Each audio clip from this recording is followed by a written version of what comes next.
So in OneNote at the top you've got a draw tab, and this is really where OneNote becomes very, very exciting, because you can actually write on it like a piece of paper, and you can annotate and draw and highlight and select and do all sorts of things with your digital stylus that make it much more intuitive to use and a much better note-taking tool. So what I've got up here is I've got a few things. I've got these sort of sets of pens across the top here. Now these are all fully customizable, so if I click on the little drop down arrow I can choose which color I want. I've got more colors here, I've got loads to choose from, special sort of special pens as well, and the thickness that I like to use.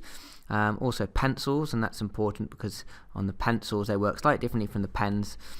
Because they are sort of more touch sensitive. I press hard and get a dark line, press soft and get a soft one. If I turn my pen on my side I'm going to be able to shade. So pencils work more like you'd expect a pencil to work compared with the pen. I've got highlighter tools as well, which is going to highlight over the top of whatever else I've written, or any images that I put on here, any text, any PDF, anything like that. I can use this to highlight it, and I've got more highlighter options there. And if I want to add more sort of favorite pens, I just click this plus and I can add another pen, a pencil, or a highlighter here, so I can have lots of different favorites up here. So it's very quick just to be able to jump between using, you know, one pen and another one.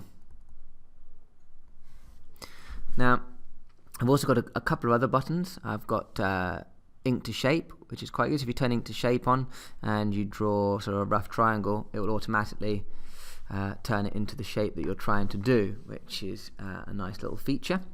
I've also got a ruler on there, which is helpful if I just draw some lines. If I move the ruler around, I need to draw some lines. I'm drawing a little plan here, a little diagram.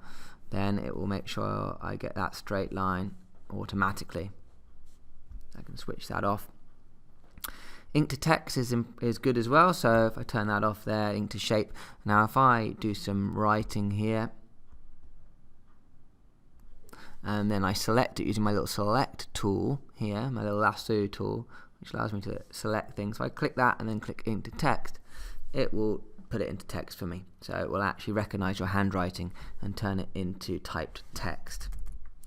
The maths button is a similar thing, so if I write an equation in maths,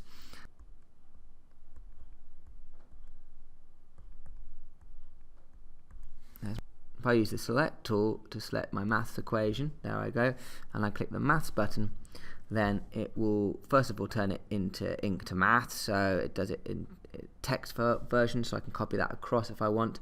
But also I've got some options here. I can solve the equation for x, I can show the steps that were involved with that. And finally, there's a very useful button here which a lot of people don't recognize, which is this one, insert or remove extra space. So sometimes you think, oh, actually I need to add something a bit higher up than that, and this is all now in the way. Well, you can use this to just drag down and create some extra space, removing space as well.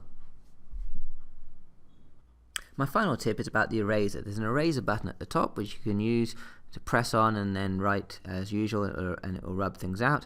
But actually, is a quicker way if you're using a Microsoft Surface Pen, which is at the top of the pen, is actually an eraser, just like on the top of a pencil.